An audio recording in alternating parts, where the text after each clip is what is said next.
9 a.m. I'd like to welcome everybody to the September 18th, 2023 work session of the Limestone County Commission. Public comment. Do we have any, Ella? Yes, Lori Masani. Lori, please step over to the microphone, please. How you doing this morning, Lori? Doing well.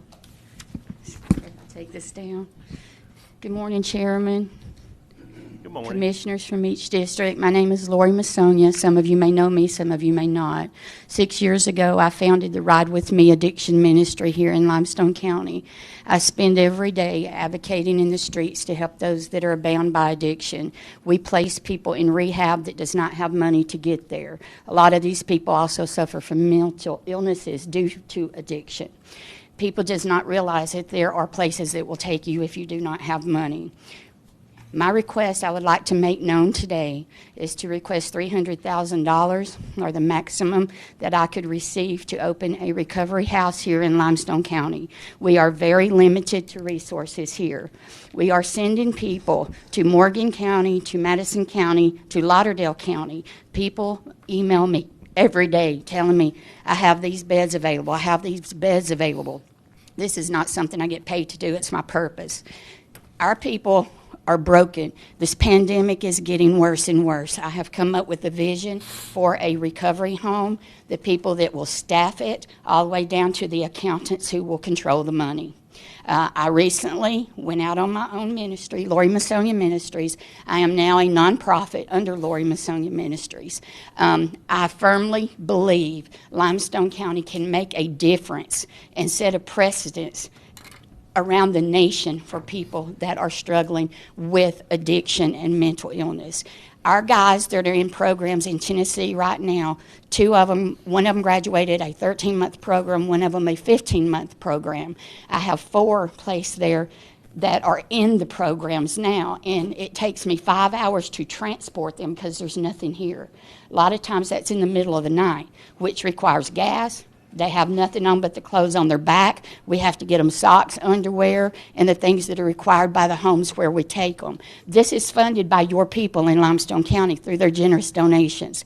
But it is time, after 6 years of doing this, and the pandemic is so bad that we need a resource here for our people to bring them back to Limestone County to be productive members of society here and help our county grow.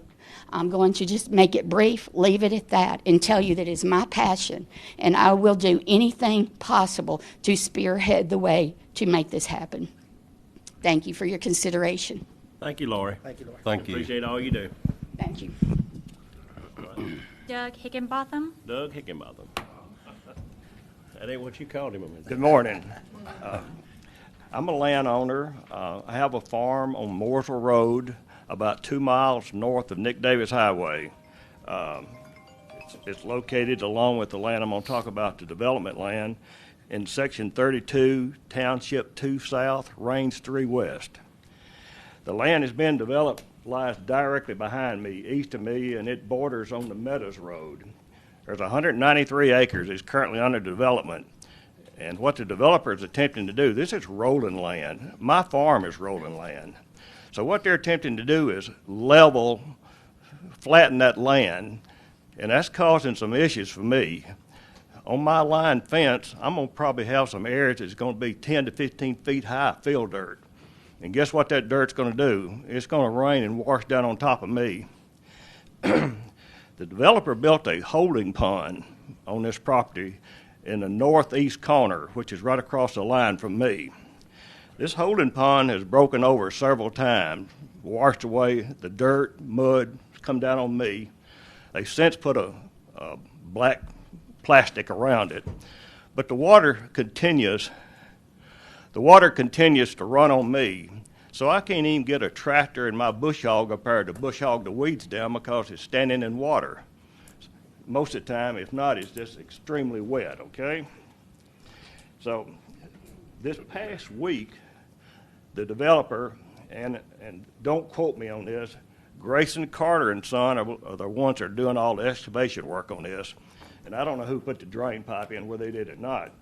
But they put a 48-inch drain pipe in the bottom of this holding pond. So Saturday, Grayson Cardim had a dozer up there, an operator, pushing dirt, mud up around this pond and over the top of the pipes. So I've got you some pictures that I handed out here. That 48-inch pipe is going to carry a lot of water. And guess where it's going to go? Right on top of me. It stops about 10 feet from my line fence. Now, I have a small branch that runs through my property, not a creek, not like Limestone Creek, just a branch. I could step across it. It carries the water right now from the old Bobo farm through my property down to the Mooresville Road and under the bridge. This pipe that they've got setting, which sits about 10 feet from my line and about 185 feet from where would be the nearest point to get to the branch. Well, guess what? The contour of my land, it's not going to go to that branch.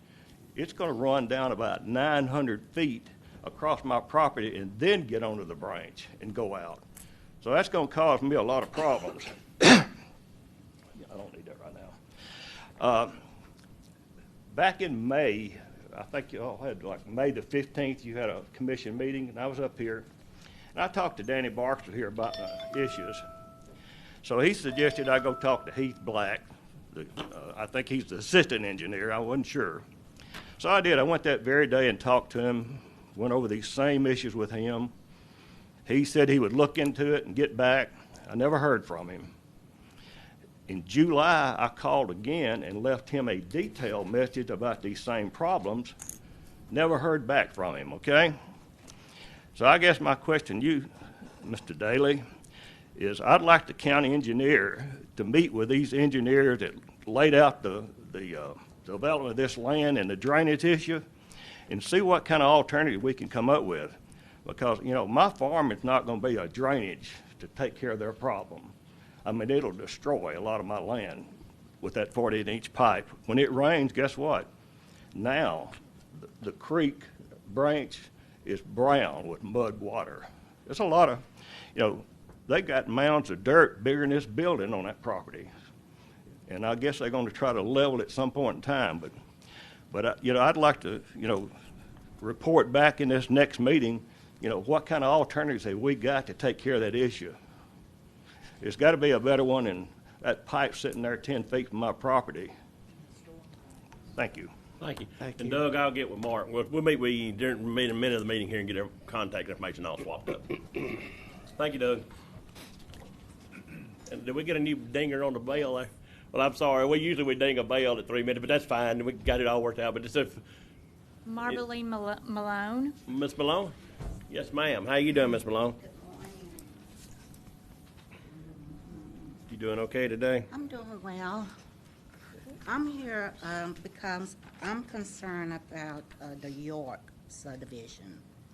I just have a small portion of the property right near where they're going to rezone track 1 to track A1, which I'm not familiar with the difference.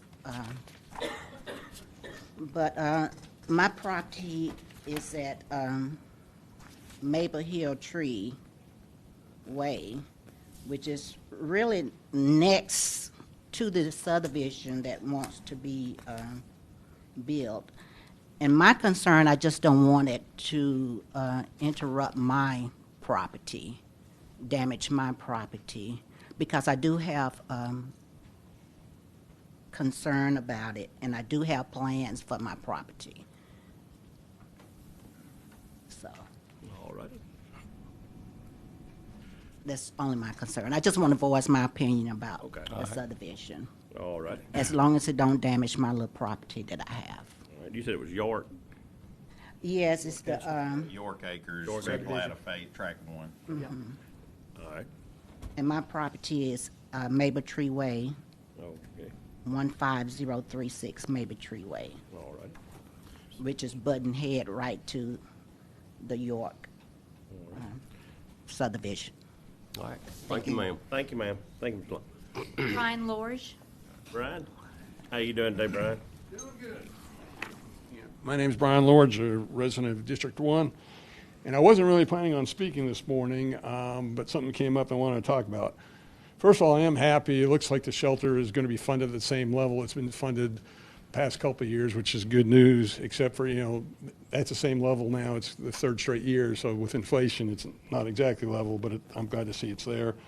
And I'm also happy it's on the schedule today to talk about renewing a contract for the shelter for another year. Because there are a couple of groups that are trying to work on some low-cost spay-neuter programs to reduce intake, and also would like to work with the commission on getting a new shelter. But what worries me this morning is I heard they're considering a change of policy at the shelter to have basically a 15-day kill day for animals coming in. That after 15 days, all animals would be killed if they're not adopted. And that really caused me a problem because a lot of the animals leaving the shelter go on transports either up north or down to Florida. And that takes time to arrange, and in 15 days just would not give you time to do that. Generally, no-kill shelters consider any shelter with a live release rate around 90%, and this shelter is not there, but we're pretty close. But this new policy would get us nowhere close. We would become a high-kill shelter at that point. So I kind of like the commission to be able to get together, maybe with these groups, and try to come up with a vision of where we're going. I know you guys have been working on something, but kind of start planning the future to see how we get where we really want to be. Thank you. I have a question, Mr. Lawrence. Why is there not a humane society in Limestone County? Most people interested in that have formed one and kind of take some of that responsibility on themselves. That's a good question. I don't know if I can give you the total answer. I have talked to the Humane Society in Huntsville because I think they have a good program.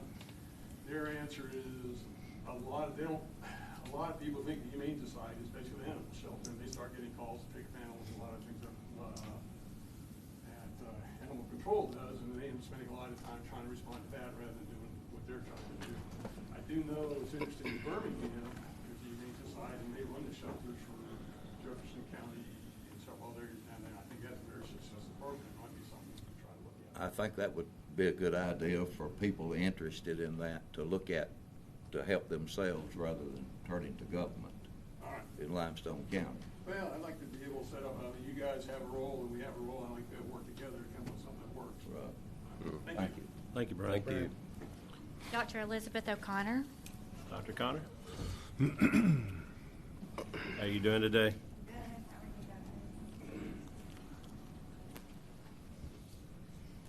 Good morning, County Commissioners. I met a number of you when you toured the Athens Limestone Animal Shelter recently. I'm Dr. Elizabeth O'Connor, co-owner of Limestone Veterinary Clinic, member of the community since 2015, wife, mom of 2 little boys, and Bailey, a beautiful mutt that I adopted from the very shelter I'm here to discuss today. My business partner, Dr. Georgia Costa, and I have been providing veterinary services for the shelter for the past year. We have been involved in the shelter for over a decade combined and have a great level of understanding for how it best functions. With the superior efforts and great leadership from Priscilla Blinkensop and her staff, an incredible volume of cats, dogs have been adopted, reclaimed, treated, tested, spayed, neutered, and transported to locations where they'll be loved, in addition to addressing public health hazards like rabies control. Our team is ready and willing to continue to serve the shelter under new contract. We have signed a lease agreement with Dr. Pittman for use of the shelter through 2027. Looking forward to the future, Limestone County is a rapidly growing place. County population has grown over 15% within the 5 years from 2016 to 2021, a striking comparison to the less than 3% growth of the U.S. for those same years. However, with growth comes an increasing burden in county resources, including the animal shelter. I understand there are varying opinions on the issue, including some who may not prioritize animal welfare or wish to allocate resources. However, I firmly believe that there are compelling reasons for us to consider effective management of our animal shelter. First and foremost, we cannot ignore the current state of the shelter. As you noticed during your tour, a great deal of updates need to be made. It faces numerous challenges from overcrowding to limited resources, which impact the welfare of animals and the safety of our community. It's crucial to recognize that a well-managed shelter contributes to public health by reducing the risk of disease transmission and strays roaming our street. Moreover, I would like to address the financial aspect. I understand the importance of fiscal responsibility. Taking over shelter operations does not necessarily mean a significant increase in expenses. We can explore cost-effective strategies such as partnerships with local animal welfare organizations, volunteer programs, and grant opportunities. This approach aligns with the Commissioner's concerns about prudent resource allocation. There is also the positive community impact of a well-run animal shelter. A humane, efficiently operated shelter can boost our county's image, attract responsible pet owners, and encourage adoptions. This in turn can reduce the burden of our animal control services, decreases public health risks, and saves taxpayers money in the long run. I'm looking forward to engaging in open dialogue to find solutions that benefit both animals and our county's financial health. We can consider a phased approach to gradually improve shelter conditions while closely monitoring the budget. In closing, let us look at the bigger picture. While not everyone may have a personal connection to animals, our collective responsibility as public servants is to ensure the well-being and safety of our community. Dr. Acosta and I taking over shelter operations can be a win-win situation, improving conditions for animals, reducing risks to public health, and ultimately being fiscally responsible. I appreciate your time and attention to this matter and welcome the opportunity to discuss it further. Thank you. Thank you, Doctor. Thank you, Doctor. Thank you. Ari McFarland. How are you doing today? Good morning, gentlemen. Thank you for what you do. We appreciate you. It's Critter Day today at the commission meeting. I'm also here to represent the animal shelter from an outsider's perspective. I am not an employee. I do not work there, but I do volunteer there and help them raise money. And each of you has an invite to our upcoming gala and fundraiser for the shelter. We'd like to see all the districts represented there if you are so inclined to come. And if not, I'd be happy to take your tax-deductible contribution. So, with that said, gentleman mentioned a no-kill shelter and the definition of that. It is a 90% placement rate. That means that we have dog bites and other issues. Those can still be dealt with in a humane euthanasia way. But it is a higher percentage of placement of the animals that are viable. The 3-week proposal, you thought it was 15 days. I was told it was 3 weeks. We have to look at it from a perspective of, excuse me, if a litter of puppies or kittens comes in and they have a respiratory illness, according to Merck's veterinary handbook, it takes approximately 17 days for them to be fully clean of that illness. 3 weeks does not give us enough time to put that animal up for adoption, get its picture posted on the internet, get its another shelter to take it, get transport arranged. So a 3-week kill date, or expiration date as we're calling it, is completely unreasonable in my opinion, and I'd like you to reconsider that. I agree with keeping the lease agreement with the Pittman facility for the time being, but I've also been told by several of you that I've called and talked to that you're intending to build a facility. So if you are intending to build a facility, then I would like to know when you think that's going to happen, who's going to run it, are these going to be county employees that run it, and what would that do to Dr. O's procedures and programs? She's going to invest money in this shelter, and how is that going to impact her if the county decides to take over running a shelter? If the county does take it over, you will lose your 501c3 status. In a half-an-hour Google search, I am a grant writer, I was able to pull up 65 grants, anywhere from $1,000 to $750,000 available for animal shelters. If you lose your 501c3 status, you're not eligible for those. So that's another consideration that we should be looking at. There is money available for animal shelters, and we can get it if we maintain our status. I'd like to invite the commission to visit the Florence and the Huntsville shelters and see what they have done and speak with them, how they made arrangements with the city and their counties to fund new shelters. The Florence shelter is amazing. I'd invite you to go there. I'd also like to point out that we're missing many, many opportunities in Limestone County. Calhoun has a vet tech program. Part of that program, each student has to do 40 hours of practicum. Those students can be utilized to help at the shelter. There's 2,475 licensed vets and vet techs in this state. 39 vet offices in Limestone County, all of which have 2 or more veterinarians, 9 animal hospitals in Limestone County. Since we can't get a law passed for spay and neuter programs, it seems we just can't get it passed in any county in this state. In lieu of that, I'd like you to look in your budget to see if we can subsidize these 39 vet offices in Limestone County to help spay and neuter. Let people come with their $25, subsidize the vet, and get more veterinarians involved to help out with this problem. So, I have a few more, but my time's up. I appreciate your help. I'm here for the animals, not the people, and I'm happy to answer any questions if you have any. Thank you, ma'am. Thank you. Have a great day. Rory Cruz. How you doing, sir? Morning, gentlemen. Thank you for the opportunity to speak this morning.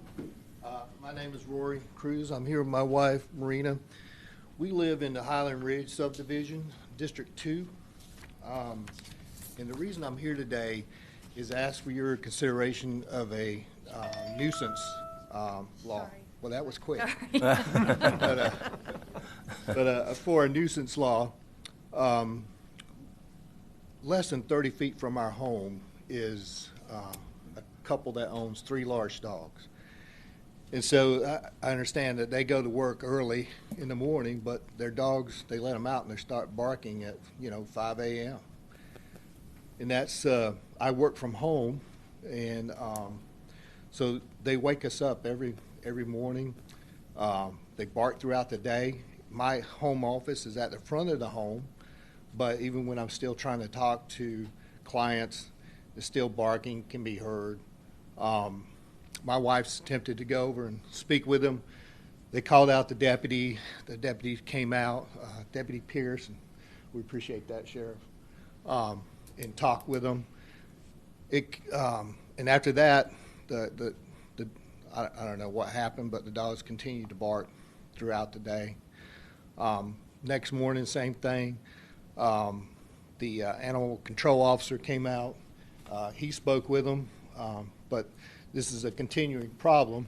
I understand all the expansion that's been going on. I did have a chance this past Labor Day to go over and survey all the new developments and that are, and the ones being prepared over Limestone County. So I know you're expanding rapidly around here, but with more and more people working from home and these new subdivisions going up, I think there needs to be some kind of responsibility by the dog owners not to respect those around them. Now, we do have neighbors around us that have dogs, and they respect their neighbors. Those dogs don't bark. They're not a nuisance at all. So it's just, I think this is going to be a continuing problem. You're going to have city kind of problems in your county as you continue to expand. I appreciate your consideration. Thank you. Thank you, sir.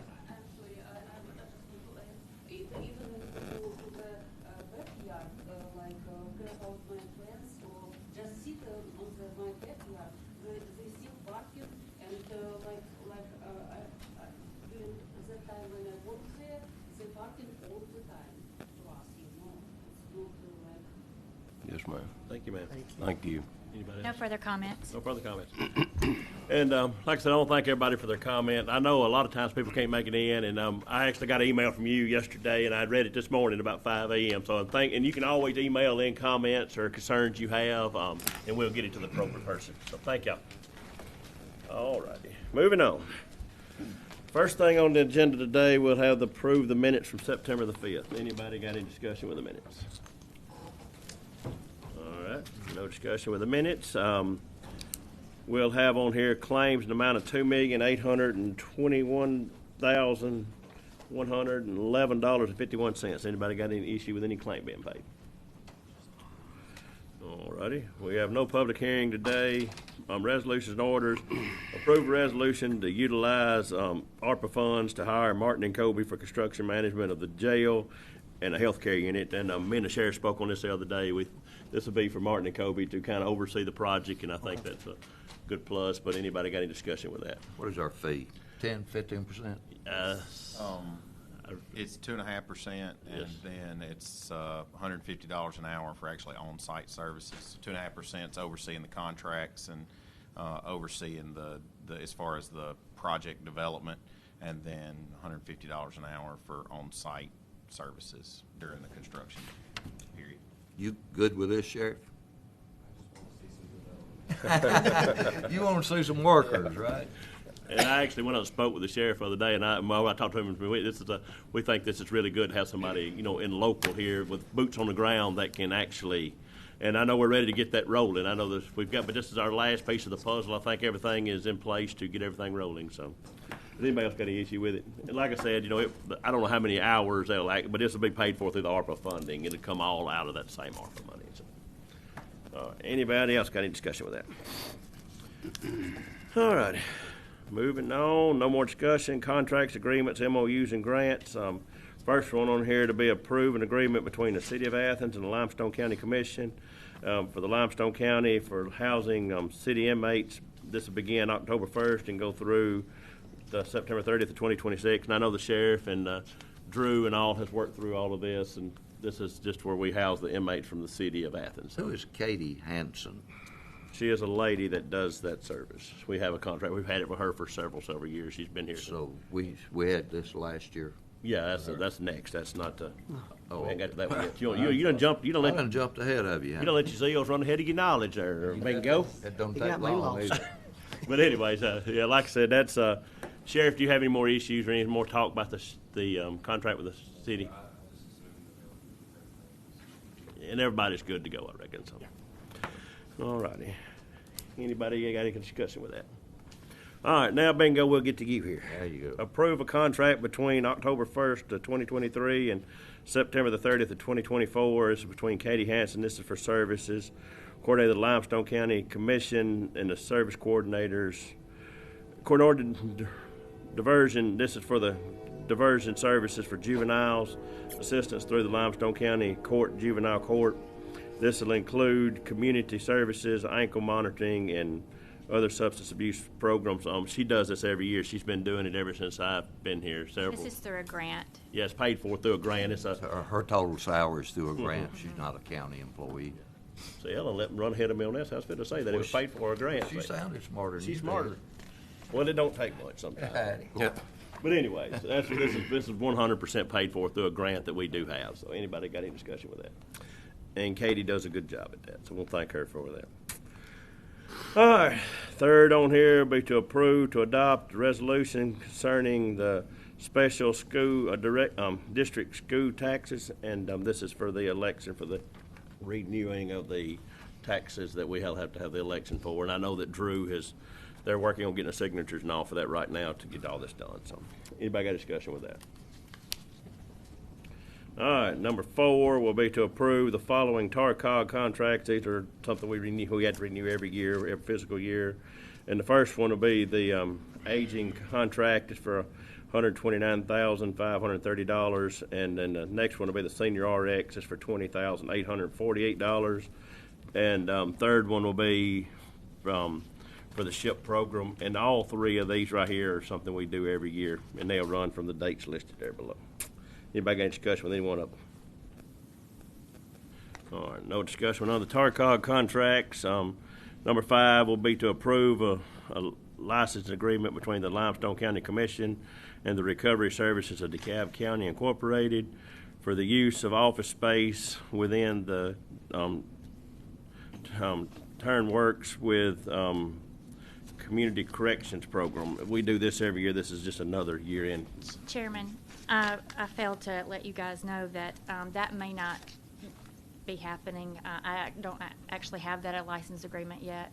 So do we need to strike it off? It's the end of the year, so I would strike it off for now. Okay. We'll just strike number 5 off for right now then.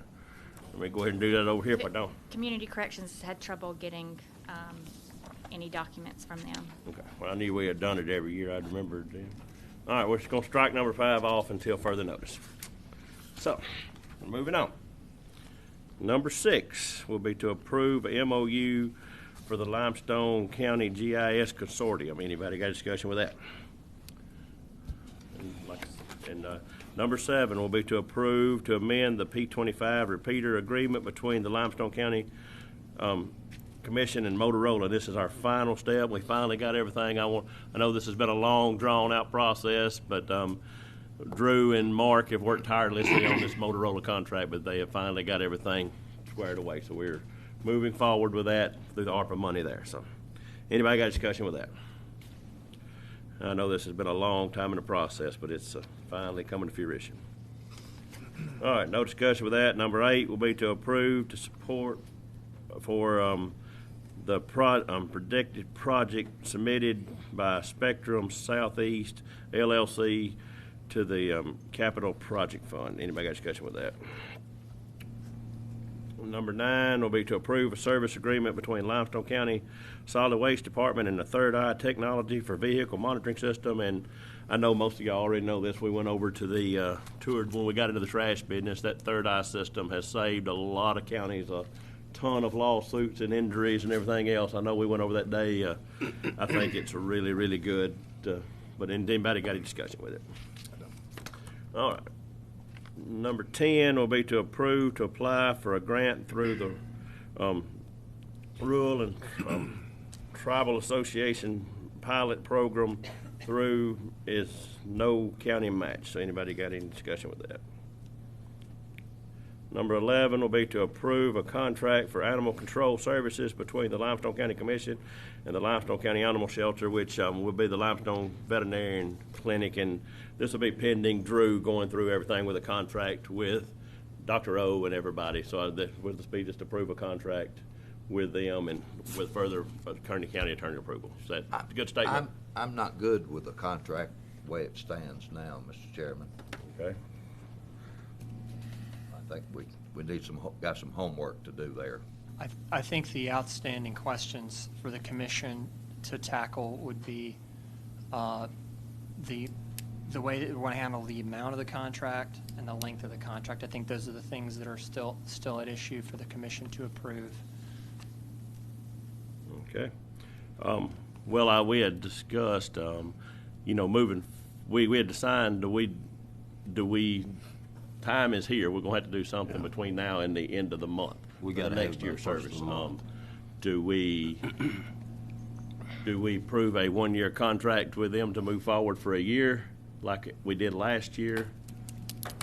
We got to approve something between now and between now and September 30th.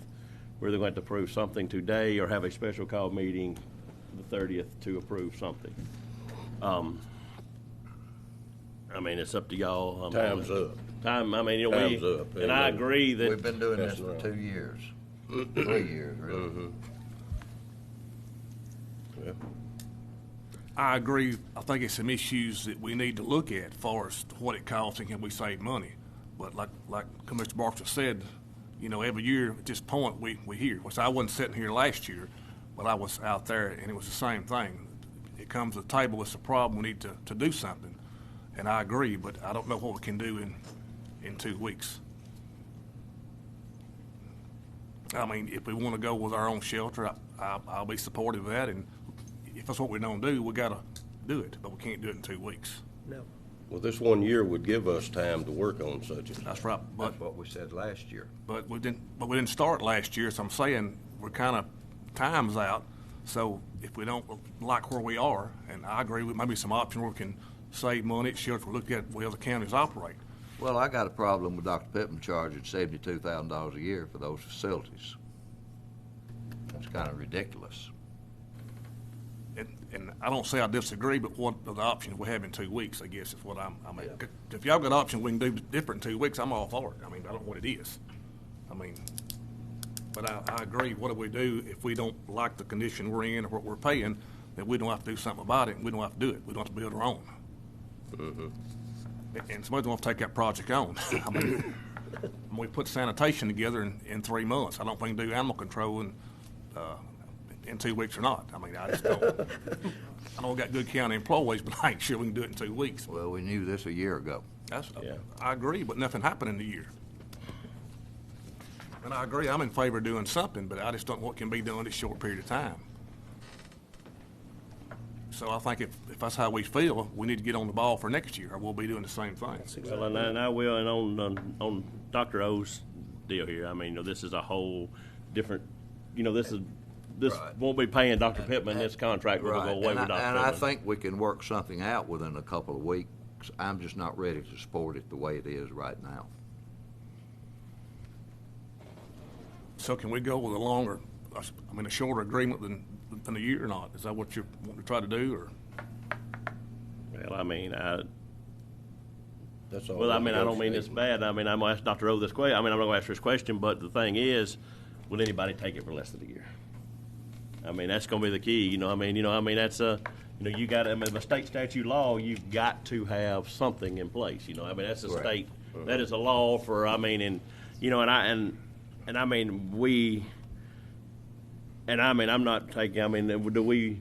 If we give, if I'm not trying to advocate, I'm like you. I can see both sides Well, yeah, of this. I mean, And, both sides, too. and if you go into the situation to where I know we're deliberating here. That's what the attorney over is looking at. No, that's good. That's, We can do that's that. fine. That's fine. There was some But, just sidebar discussion here. I guess the question is, we're kind of back against the wall. Do we go today with a year extension, with a total different, to see how this thing works for a year, or do we wait 2 weeks and beg them to take the contract if something happens? Because we're going to have to do something in the next 2 weeks. I'm going to leave that. I mean, that's the nuts and the bolts of it. I mean, I don't mean that in a, It's here. it's here, September It's here. 3rd, by Unless state we all statute got law. a big backyard with a big fence, I ain't got that. we out of luck, so. Anyway, it's gonna have to be addressed today. I know what Danny said. Danny's talking about we've been working on this for 3 years, but we ain't had a place to put it.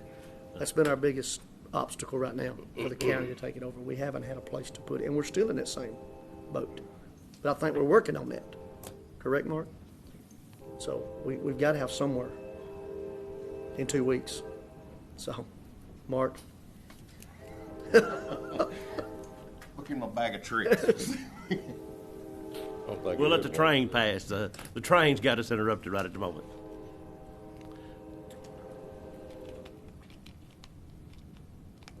Well, are we gonna go by this whole year and not do anything, be in the same shape? No, sir. Next year? Nope. No, sir. Believe me, I hate that it's been drug out as many years as it has. We all do. We all do. It's not just me. But it'll have to be addressed this year. Well, I think if we put it off, I believe we can work something out with the doctor. Well, we're out of time, though, is the thing, Commissioner.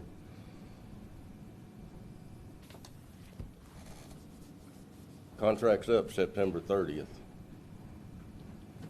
So And I did went out and met the other day. I mean, they have made an option to agree to rent.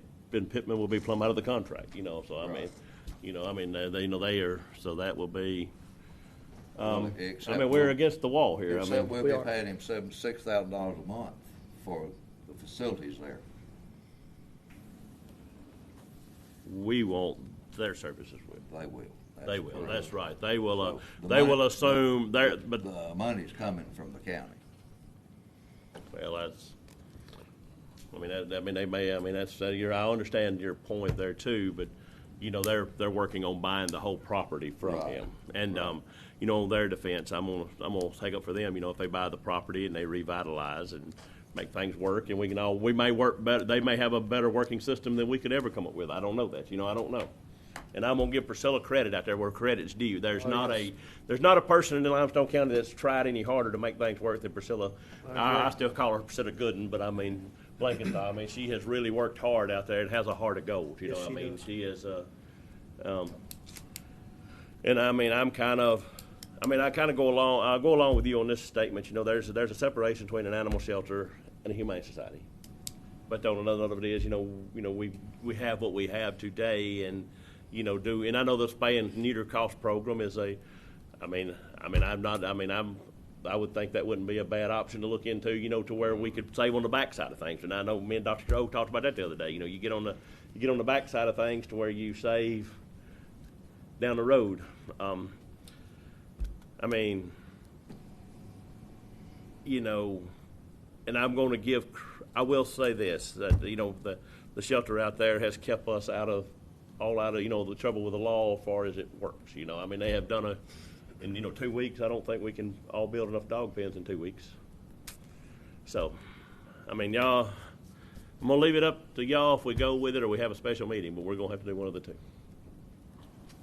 I don't see nothing happening in 2 weeks, so I'm for going with it as it is right now. I guess I need to ask Drew if I could even ask that question. Can I ask Sure. that question? Yes. Let me get into the attorney questions of it, the legal Right. side of it. But I know the legal side of it is, by law, we have to have a shelter by law. There's no ifs, ands, and buts about it. That's Alabama statute requires. statute, state law. Oh, I know, Danny. That's a profit that they Yeah. And I mean, you know, and like I said, we could approve something today pending the outwork of the attorney and them getting everything together. I know. Right. Hey, we'll work on it. And I would be gladly to task one of y'all into taking on this project or looking at it. I mean, if y'all want to take this bull by the horns. And like I said, I mean, I know that there was talks on other counties. I went and I listened to the lady speak that runs the Birmingham, the president of the associate. And then, you know, I mean, they have and you know, Florence just went through this. They just went through the city contracted with. They signed the city with a contract. So and the city also has a contract with them also, and they kind of got the same deal we've got, you know. So Well, we're approaching $1 million a year for animal control, 900,000, I think, is what it is. We spend 200 on mental health.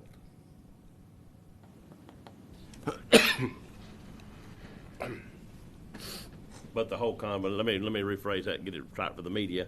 That whole contract is not for their contract. Correct. Portion of that contract goes with animal control, which is paid other ways. It's about 550 to vet, and about 350 to animal control. Yeah. I just didn't want the paper to write up that we pay. I didn't want on y'all's protection of y'all and for the protection of the citizens. I didn't want that to come up that way. So, I mean, we can put it off for a special call meeting. We can have the same discussion, or we can go on and vote on a year deal and pending the outcome. But we need to move forward, I reckon. I don't think we can do anything in 2 weeks. I think we're gonna have to go with this right here. Well, I tell you what I'm gonna do. I'm gonna put on there a 1-year deal, and if we vote no, we'll go to meeting. If we vote yes, we'll go forward. I ain't gonna pull y'all. Hey, go vote. Compromise. That's fair. We'll compromise from there. That's fair enough. All right. I love my Drew's got his hand raised. Is that 1 year at the same rate as last year? Well, I think that's her request. I mean, I don't know if she would take it for any less. Just for clarification purposes for the contract. Yeah, I would say, you know, let's do 1 year and go from there. I mean, that's all we got. I mean, we've already budgeted that money for this year, didn't we, Emily? Okay. So. All right. Well, if y'all strike it down, we'll go back to the drawing board and have we'll go ahead and announce we'll have a special call meeting in 2 weeks if we have one, I guess. So. All right. I guess we've rode that, so let's go to the budget revisions. We have one budget revision. This is for $41,000, and this is for a vehicle for the maintenance department. It's paid for out of the courthouse fund, and what it is, that is we've had some vehicles moved around, and I know we've hired Brad up at the jail, and Brad has done an awesome job. I think the sheriff is sure enough tickled with Brad up there doing all the maintenance, and he has saved us tons of money on other things up there. But Brad's old vehicle was one that the engineering department had retired, and it was already laid down. The transmission was jumping and carrying on, and we're going to sell it on Gov Deals in a minute. So Brad took Alan's pickup, and we're going to get Alan another pickup. So that's what this is for. So, anybody got a discussion with that? All right, moving on. Number 2 will be to approve, and this is another one of those questions. There's 2 budgets to be presented today. And I'll explain here, and I know that Emily has explained to y'all we have a budget to approve this year for the fiscal year coming up. And first of all, before we even start into this budget, every department in Limestone County worked hard to stay within that budget last year, and I know Emily thankful for that. I know, you know, a lot of times, you know, this budget is a proposal number. It gets confused a lot of times as that's how much they spend. I don't think it was a department out there that really didn't do really well this year, and you know, I know that we all do a good job, and so with this being said, there's a budget A. That is the budget would operate just like we operate today. Budget B has a proposal in it for a merit system for employees, to where we've talked about, you know, how do we get a good merit system to retention of employees and things like that. Budget B has the budget B with the option that would be with the merit system put into place. So from this point, I guess, you know, we'll vote on, when we get to vote, we'll vote on budget A or budget B. Do we need to determine that right at the moment, or we need to just go to the meeting and say, y'all vote on budget A or budget B? Which one do you think, Drew? Yeah, you could, I think based on the motion that is made during the meeting is which option it would be voted on. Okay. I have some comments on that, Mr. Chairman. You're welcome. 2 years ago, I guess it's been 2 years, we did a salary survey, and different government entities around north of Alabama was polled, and then we set our salary at 5% above those levels. Is that correct, Ms. Ellen? Our pay schedule, according to what I read, was 5% higher than the entities polled in that survey. That might have been involved with cost of living or something like that. Well, no, this was basic. It just Basic, straight the up. salary survey that we Okay. paid $60,000 to have done. So we're one of the best paying counties in Alabama. And as I understand this, what this will allow us to do is skip a year, like our salary schedule. We've got what, 25 or 20? 22. 22.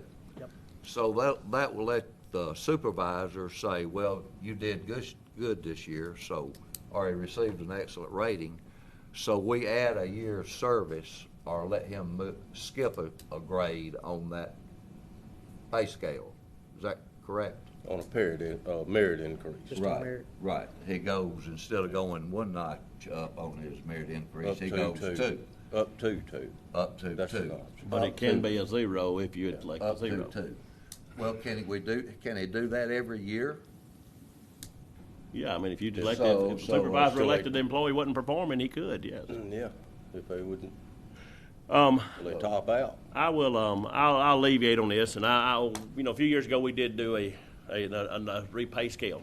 We were really struggling with retaining and recruiting employees at that moment. Since that time has come into place, everybody else has done a pay adjustment too.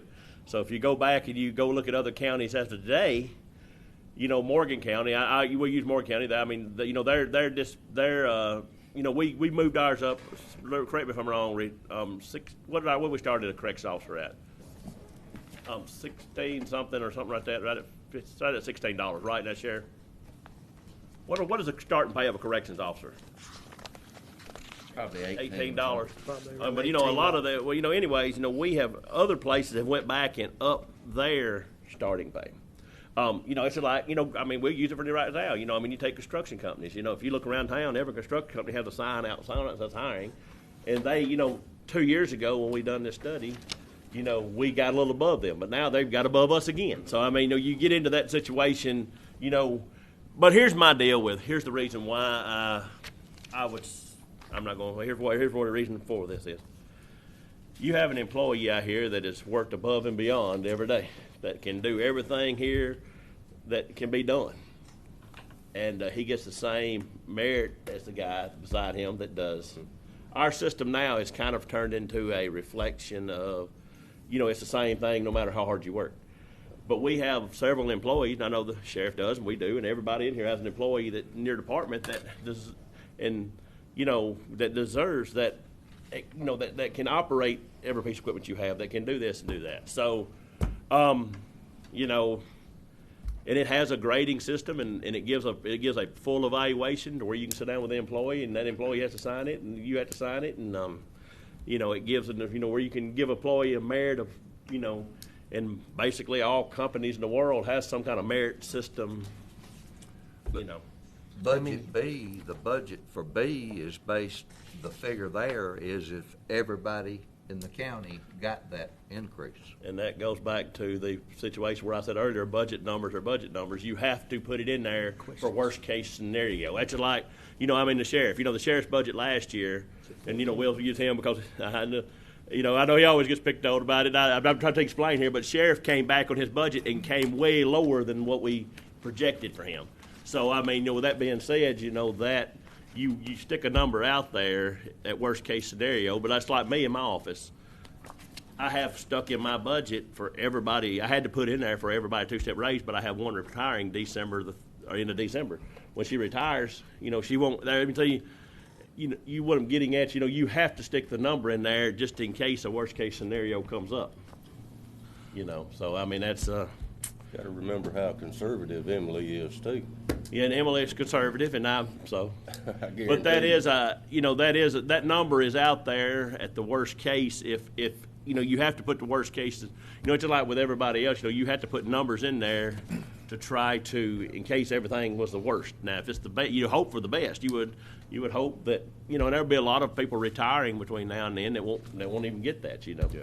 And that's like I had to put in my prime example. These two guys here on the front row. I'm going to single them out now. My engineer, my attorney. Today we have on there their merit system. So their merit raise has improved the last meeting of the year. So I had to budget next year as if they both got a two-step merit increase. There's no way feasible that they can get a two-step merit increase until next year because their evaluation doesn't come up until the next year. So, but my budget will reflect in my office that both of them could have been eligible for that. You still don't get that. I'm just throwing budget numbers out there. But so there's no way possible. So next year, even if they did get a two-step raise, they would get it for 2 weeks. Well, and that's just that's a case scenario there. For years, we've just rubber stamped merit increases, and I agree with having an employee review. Yes. I don't want this to become a rubber stamp. No.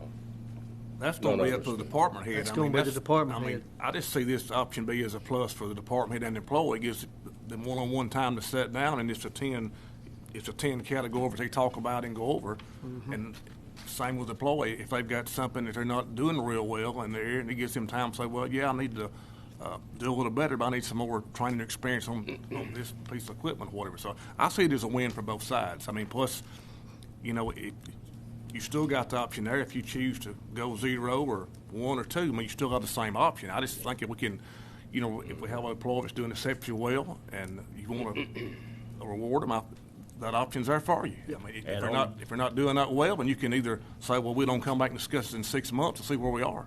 I think it gives us a tool. But everybody's got the same tool to utilize, and I see it as a plus for both sides. And I will say this on the side of it is too. If you've got an employee if you got a department head where it becomes a rubber stamp situation, you need as the elected official whoever runs that department say, well, why did this person get a two-step raise and then 2 weeks later you have a disciplinary problem with it?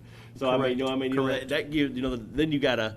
You know, and I mean, my thing is a lot of employees, you know, I mean, and it's not just here, it's with everywhere, you know, I mean, there's no, you know, you want an incentive to make that employee stay with you and work harder, you know. But that's the option that will be out there today. We will. We'll vote on them separate, correct? Well, you'd have to vote on one or the other. You want to pick one or the other now? Yeah. I think the way that would work is the motion that's made, someone would specify option A or option B. They would move to approve option A or option B budget, and then that would pass or fail. Then if option A fails, you go to option B. You could possibly have to vote twice, right? That's correct. Okay. All right. We get into confusion here. Yeah, we are. Right. All right. Correct. Correct. But I think in my mind, I think that's the only way to, you have to, I guess y'all gonna have to fight whoever makes the motion first, and whoever makes the motion first, I mean, but we have to get that timer buzzer out. But, no. It would have to be seconded of course. Or if you get a motion on option A and it fails for the lack of a second, then you go to option B. All right. So, all right. Anybody understand all that? We got you. Clear as mud? Clear as mud. I think Christy up there is going, her mind's going around and around circles. She gonna have to stay up all She's night. gonna have to stay up all night listening. Writing an article. Writing an tomorrow. article on tomorrow. We're gonna have the longest work session in What time? history What today. time's your deadline? Hurry, Chris, hurry. Hey. But anyways, number 3 will be to approve a 2% cost of living raise, and that's effective October the 1st. Anybody got a question for that? All right, we have no emergency purchases, board appointments. We have appoint Faith Hopper to the Prior Field Board beginning October 1st, 2023. Anybody got a discussion with her? All right, award of bids. We have several here, and I'm not going to alleviate on them. Most all of y'all was already aware of all this, but this is all the bids for the normal asphalt and guardrails and all that we do every year with engineering. And I think most of y'all were at the bid opening the other day. So, and thank all the companies for bidding on that. Personnel policy. Anybody got a discussion with any one of the bids? Nope. All right. All right, personnel policy and staffing will be and number 1 will be a retention on being on there if the budget passes. So number 1 will be to approve an employee performance review process, and that'll be pending which budget passes. So 1 could be struck. And number 2 will be to approve the staffing plan effective October the 1st. This is for every year we approve the staffing plan for the year for everybody's departments. Anybody got a discussion with that? All right, number 3 will be to approve to transfer Benny Hill from a laborer to truck operator. As most of y'all know, Benny drove the small truck. He got his CDL license, and so we're moving him up to a truck driver. So we'll congratulate him on putting that in. And that's an incentive. He worked hard to get his CDLs and moved up a position. So that's and he's more valuable to the county. So That's solid waste. Solid waste, yes. Solid waste has just been a tremendous success. It has, in my view. And then, like I said, Benny came here, and he Ben came here, and he didn't have CDLs, didn't know if he could get it, or whatever. And he worked hard and worked up through the process and got his CDLs, and then now has moved up and bettered his situation in life, bettered his. So that's a good incentive program there to have that, like operator 1, operator 2, stuff like that. So, all right, number 4 will be to approve to transfer Eddie from truck operator to assistant mechanic in solid waste. We had assistant mechanic leave, and Eddie was driving the truck, and Eddie had mechanical skills too, so we're transferring that, and we're moving Ben into his spot. It's just transferring one from one spot to the other. Anybody got any discussion with that? All right, merit increases. I have 4 on here today, and like I alleviated there, I got 2 in my department that does an awesome job, and my whole department does well, and I want to thank them for the job they do. Anybody got a discussion with any of the rest of them? So you want to table your 2 or what? Yeah, what you asking for? Well, they, I don't know. Y'all want to table them? I tell you what, dude. I'm not saying it. Which a lot of my staff is in here today, and Stephanie's came in up there, and we that department works hard every day for this county, and they do a lot of work. So thank them for all they do. So anybody? Y'all all good? All right, moving on. Engineers report, Mr. Massey. Thank you, Mr. Chairman. We've got 5 subdivisions for consideration today. We have Bennett subdivision. This is a minor for preliminary and final, creating 2 new lots in District 3. Betty Jean Jackson subdivision. This is a minor for preliminary and final, creating 3 new lots in District 4. Billy Jean and Linda Gale Posey Farm. This is a replat of Lot 14A, Lot 16A, and Lot 17. This is a minor for preliminary and final, affecting those 3 lots in District 1. York Acres subdivision. This is a replat of Tract 1, minor for preliminary and final. It's affecting just a property line on one of those lots in District 3. And then Ferguson Farm subdivision. This is a minor for preliminary and final, creating 2 new lots in District 3. Okay. Anybody got any discussion with any subdivision? I'm just glad there's no 2s there. So that's all that I've got for your consideration. We are still pushing ahead with our paving schedule. We've had a record paving season so far, even though we got off to a slow start with the rain and everything. We've had a little bit more unusual weather pattern this year than we normally anticipate. And we are continuing to push forward. We're hoping, crossing our fingers. I'm looking at the long-range forecast that the weather patterns kind of hold where they are. If they hold where they are, then we've got about 3 more major projects we are trying to get completed. And then we have some other projects that we knew were on our list that we could do even when the weather does start changing, because they don't have the chip seal associated with it. So we are trying to push through those last 3 chip seal projects, and so we're watching the weather and watching the long range forecast on that, because that chip seal's temperature dependent. We are lucky in that they're going to get a wearing layer surface over the top of them, so we can be a little bit more lenient on temperature requirements than if it was going to be the riding surface. But we're still kind of pushing through, trying to get everything done. We've got we need a good 15 days of in the extended forecast to where we kind of hold with our weather patterns before we get into those real crisp, cool mornings and get those 50-degree nights. Then that's when kind of we start seeing issues with chip seal trying to turn loose. So we're gonna keep pushing and keep working through those. Then we'll switch to plant mix only projects after that, and to where we have the 40-degree and rising temperature requirement on us. So when we have just plant mix only projects. So that's just kind of an update of where we are. I think we finished up in District 1, his Morrisville Road project, or we'll be finishing up on the shoulders, and then moving equipment. So, like I said, that's where we are. Where are y'all going next? Do you know? On the list, we're set to go to District 2, and we've got about 4 days, I think, worth of work there. Then we go to District 3. We got about 5 days there, and then the remainder is. I think he wants to swap. I say, he wants to swap. Okay, that'd be good. If anybody is interested in swapping days, y'all let me know. Swapping orders, let me know. I'm just kidding. I'll swap. Will you swap? No, you wasn't kidding. I mean, you wouldn't. No, I was serious. I was serious. I know that puts us.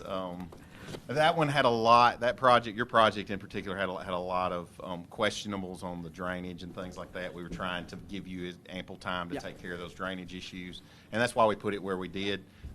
And we are pushing, trying to get it completed. I know. I'm just messing with you. Anybody got anything else with Mark besides swapping jobs? I didn't want to talk to them. Projects and They didn't be quiet. All right. Anybody Mark, you got anything else? That's all that I have. Thank you, guys. Thank you. All right. Other business be to sell the couple of items on Gov Deals. One of them's that Explorer that Johnson carries on that Brad was driving. The other 2 items are from District 3. Anybody got any questions either item? All right. Moving on, we have approved to transfer the following from inventory, and this is where I'm gonna get Stephanie to get up and talk on telling all this, giving all the but Stephanie said she hoped she had to get up here. But what it is, we went through inventories, and a lot of this is items that one department had that we gave to the other one, and they were just trying to straighten everything up inventory-wise. So, and she'll have more to come in the following weeks, I'm sure. So I better transfer the 3 items as listed to the other departments. Anybody got any question with that?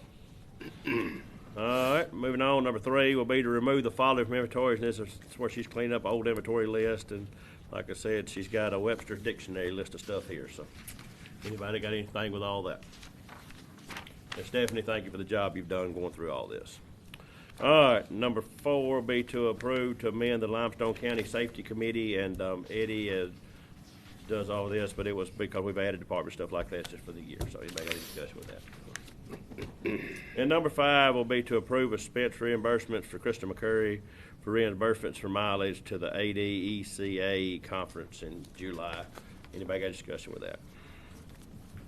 All right, we'll recess for about 15 minutes, which that'll get us to, let's say 10:20. Well, I believe we've got the longest work session in history. Got to today. be.